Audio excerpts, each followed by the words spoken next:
Then lunge is being done. On the way, Hussein remembered his friend Wajah, who was 2 years older than him, and he was also repeating what his father, the Sheikh of al-Balad, had said, that there was something unusual on the road extending from the village of Sharona to the village of Sheikh Fadl. Something that the people of the village called goblins. Even orcs are afraid of the brave, as was confirmed by Wajia's father. Hussein whispered to himself, "Why don't I take my friend Wajia with me, so we can face together what this unusual thing might happen on the way?" And quickly, Hussein went to his friend's house.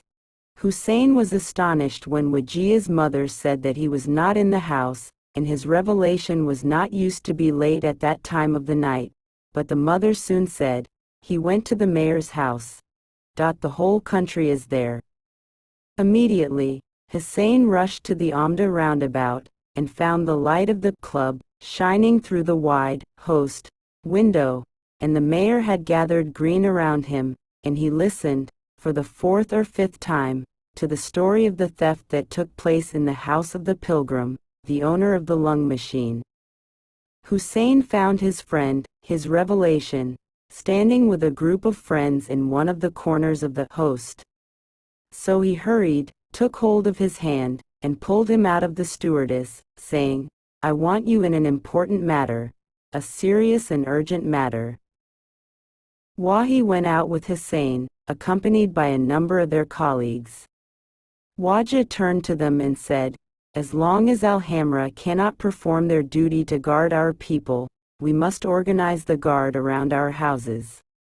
And Masood, the oldest and most decisive fellow, looked at him, and said in a sarcasm, "Your head. Always full of suggestions greater than you, my inspiration." Hussein did not leave his 2 tablets at any time to respond to Masood, who thought himself brave because he had led the rest of his colleagues in adventures to steal fruit gardens, but grabbed the hand of his inspiration, and someone spoke to him far from his colleagues, so he shouted to him, "Why call me like this, Hussein? What happened to you?" Hussein said, "I must go now to the village of Sheikh Faisal. Come with me." Wajah turned to Hussein, stared at him in astonishment, and was silent for a moment. Then he said in a veil, "The village of Sheikh Fadl? Now?" Hussein said, "My mother is very ill. Her condition is serious. The doctor must be called from there. We cannot wait until morning. My father is staying in Magaga, and my mother's life will be in danger if we are late." His revelation hesitated for a moment, and he too remembered the tales of the goblins, but soon he turned to a colleague, and said to him as he tried to hide his concern, "Go and tell my father that I am with Hussein. His mother is sick, and we will go together to find a doctor." He was careful not to mention anything about going to the village of Sheikh Fadl, which the whole village believes, that the goblins cut the road that extends to it at night, so as not to cause concern. Parenthood. The 2 friends left the last lights of the village behind, as they were walking along the narrow dirt road heading to Sheikh Fadl. The high corn plants extended to their right, and the canal that irrigated the whole area flowed to their left. The 2 friends stared at their eyes, but they did not see anything from the road signs. It was very dark, and they both began to slow down, as if they were afraid. The unknown in that black night. Wajih asked his owner hesitantly, "What is wrong with you?" "Nothing. I walk slowly," Hussein said, trying to control himself. After a moment, he added, as if to instill courage in himself, "If my father had known that my mother would give birth tonight, he would not have gone to Magaga, and between us and her there is the Nile, and there is no ferry boat during the night. We must get to the doctor quickly. We can be in Sheikh Fadl's village in an hour." Wajih replied, "We will not be able to walk so quickly in this darkness." He was silent for a moment, then added, "But when we arrive, the doctor will come with us. So that I don't get naked in a ditch, or in some livestock waste."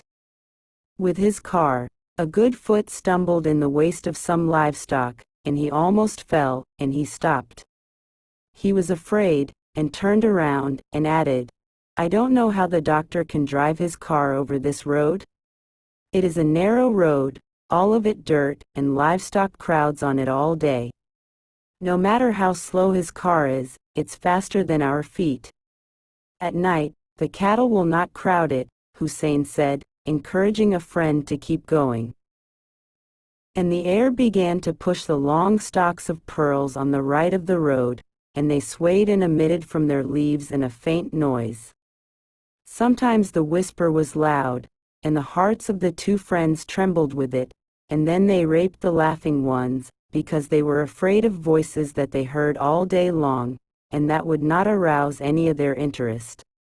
Suddenly he screamed and shrieked, and jumped backwards a cliff high.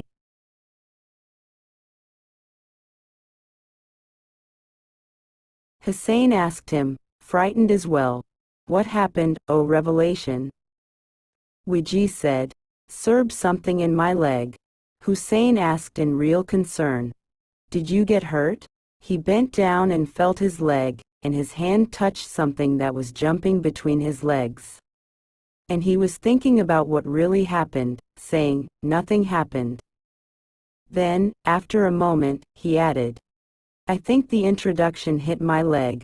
The stories made us afraid of everything." Hussein said in relief, "My branches, I remembered the broken leg of the village sailor's donkey." His revelation said, "And I hated it too." Hussein said, "Oh, if a donkey saw us wandering the village, we would bray a lot so that it would come back." The girlfriends returned BMH Khan Saka mixed with anxiety and continued to walk. The fields of pearls began to disappear, and on the right side of the road the raised area began to appear, over which the tombs were gathered, and the two friends felt awe, looking forward to the cutting of the stones in the small rooms, that appeared black masses of various lengths and sizes over the tombs, but the silence remained. Hussein said, "I do not hide from you, Wiji, that my teeth are chattering together."